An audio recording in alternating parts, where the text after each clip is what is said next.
हाँ बच्चों, इस सेशन में हम लोग रैखिक अवकल समीकरण मतलब कि लीनियर डिफरेंशियल इक्वेशन के बारे में पढ़ेंगे। तो देखिए, लीनियर डिफरेंशियल इक्वेशंस क्या होती है। कोई भी डिफरेंशियल इक्वेशन इस फॉर्म में हो, that is D Y by D x plus P Y plus is equals to Q, जहाँ पे पी क्या हो, पी और क्यू दोनों या तो वो कांस्टेंट टर्म्स हो या सिर्फ एक्स के फंक्शन हो, तो इसको हम कहते हैं first order differential linear differential equation. ठीक है, जैसे कुछ इसके एग्जांपल्स आप देखिए, D Y by D x plus Y is equals to sine x.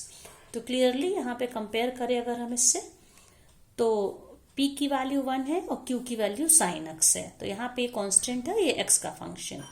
इसी तरह से ये वाला आप देखिए, इसको इससे कंपेयर करिए, p is equals to 1 upon X, that is function of x, and q is equals to ex।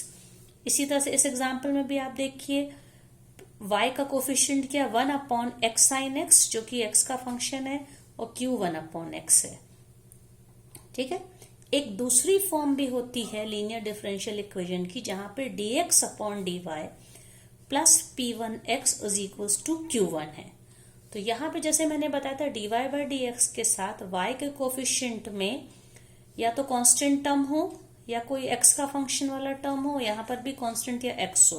तो इसका उल्टा यहाँ पे होगा, क्योंकि dx अपॉन dy है, तो x का कोफिशिएंट दैट इज p1, ये यहाँ पे या तो कोई y का फंक्शन होना चाहिए, y वाला टर्म होना चाहिए, या कोई कांस्टेंट, यही चीज q1 के साथ है। तो आप जैसे एग्जांपल देखिए, यहाँ पे ये dx upon dy plus 4x is equal to 3y, तो p1 एक कांस्टेंट टर्म x का कोफिशिएंट, और जो q1 है वो कांस्टेंट टर्म भी हो सकता है, y का फंक्शन भी हो सकता है। इसी तरह से यहाँ पर भी देखिए, dx अपॉन dy है plus x sine y is equal to 5y square. तो यहाँ पे p1 की वैल्यू क्या है, आप देख सकते हैं, sine y, that is the function of y, again q1 is 5y square, फिर से ये एक y का फंक्शन है। तो इस तरह की जो लीनियर डिफरेंशियल इक्वेशन इस फॉर्म में होती है, either they are of the form dy by D x plus P y is equal to q, और dx upon dy plus p1x is equal to q1।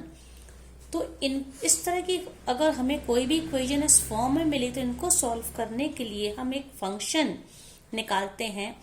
अगर ये dy बाई डी एक्स के form में, मतलब कि first equation वाली form dy by D x के form में है, तो एक हम x का फंक्शन निकालते हैं, जिसको कहते हैं इंटीग्रेटिंग फैक्टर या समाकलन गुणांक, या IF शॉर्ट में।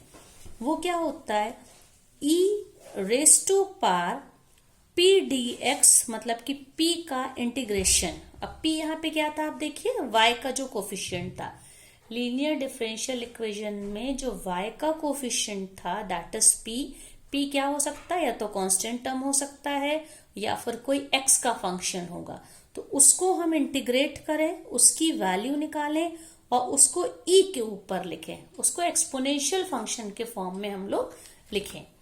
तो पहले हम इंटीग्रेटिंग फैक्टर निकाल लेंगे। तो इस तरह की डिफरेंशियल इक्वेशन का सोल्यूशन क्या होता है, y into integrating factor that is e to the power, ये है p dx is equals to, फिर उसी इंटीग्रेटिंग फैक्टर को q से मल्टीप्लाई करें। q क्या है यहाँ पे, ये देखिए, either this is a constant term और फंक्शन ऑफ x।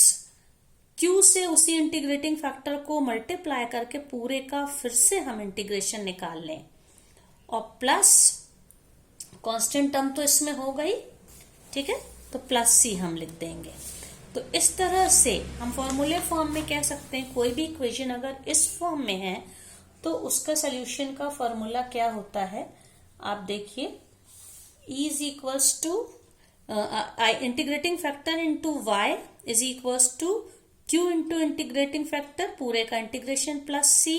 और अगर हमारी इक्वेशन dx अपॉन dy के फॉर्म में, इस तरह से वही काम करना पड़ेगा, क्योंकि अब हमारा solution in terms of x मिलेगा। x into integrating factor is equals to q1 into integrating factor, उस पूरे का इंटीग्रेशन विद dy लिखा है, क्योंकि हमें ये y के फॉर्म में होगा ये, अब प्लस c। अब आपको यहाँ पे सेकंड केस में ये आपको ध्यान देना है, इस सेकंड केस के लिए इंटीग्रेटिंग फैक्टर क्या होगा। अब आप देखिए, यहाँ पे इंटीग्रेटिंग फैक्टर क्या था, e raise to power p d x, तो पी की जगह पे हमने इसमें क्या लिखा है, P1, ये हो जाएगा P1 dy। ठीक है, तो इस पर हम लोग एक एग्जाम्पल ले सकते हैं कि कैसे इसको सॉल्व करेंगे। जैसे बच्चों देखिए एक एग्जाम्पल मैंने लिया है, ठीक है, x dy by D x plus 2y is equals to x square. तो पहले तो हम इसे स्टैंडर्ड फॉर्म जो हम लोग एक्सरसाइज करें उसमें कन्वर्ट करेंगे, और उसमें कन्वर्ट करने के लिए हमें पूरी इक्वेशन को x से डिवाइड करना पड़ेगा। तो यहाँ मैंने x से डिवाइड किया तो x यहाँ पे न्यूमरेटर का कैंसिल हो गया, यहाँ पे क्या हो जाएगा 2 into 2 upon x into y is equals to x square को x से डिवाइड करेंगे तो क्या हो जाएगा x। तो अब ये किस फॉर्म में आ गया देखिए, dy by D x plus P y is equals to q, ये इस फॉर्म में आ गया। और इसको इससे अब आप कंपेयर करिए तो यहाँ पे p की वैल्यू क्या है, आप देखिए p क्या हो जाएगा 2 अपॉन एक्स और q क्या हो जाएगा x। ठीक है, इससे कंपेयर करिए, y का जो कोफिशिएंट है वो p होगा और RHS में राइट हैंड साइड में जो टर्म है वो q हो जाएगा। अब इसके बाद हमको क्या करना है, इंटीग्रेटिंग फैक्टर निकालना है। इंटीग्रेटिंग फैक्टर का क्या फॉर्मूला था बच्चों, e टू द पावर, यहाँ पे क्या था p dx। तो e to the power p क्या है आप देखिए 2 अपॉन एक्स dx। अब 2 अपॉन एक्स dx यहाँ पे क्या हो जाएगा, आप देखिए e तो कॉपी हो गया, इंटीग्रेटिंग फैक्टर की वैल्यू क्या हो, e कॉपी हो गया, 2 बाहर कर देंगे तो 1 अपॉन एक्स dx, ये क्या हो जाएगा log x। और इंटीग्रेटिंग फैक्टर निकालते समय हम कांस्टेंट नहीं लिखते क्योंकि फाइनल आंसर में हमें कांस्टेंट ऑफ इंटीग्रेशन लगाना पड़ता है। तो 2 बाहर आ गया, 1 अपॉन एक्स का इंटीग्रेशन log x, मतलब कि 2 log x, ये हो गया। अब हम इसको क्या लिख सकते हैं, e टू द log की जो प्रॉपर्टी, log के आगे का जो टर्म है तो यहाँ ये x की पावर log x स्क्वायर, ये हो गया।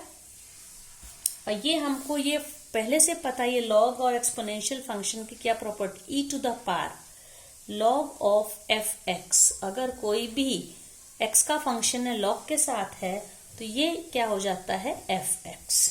ठीक है, ये प्रॉपर्टी है, तो इसी को यहाँ पे यूज करेंगे। e टू द पावर में log x स्क्वायर है तो इंटीग्रेटिंग फैक्टर क्या हो जाएगा यहाँ पे x स्क्वायर। ओके, अब हमें इंटीग्रेटिंग फैक्टर मिल गया। अब हमारा जो solution of this differential equation है उसमें हम लोग का क्या फॉर्मूला था बच्चों, जो मैंने अभी बताया था कि y इंटू इंटीग्रेटिंग फैक्टर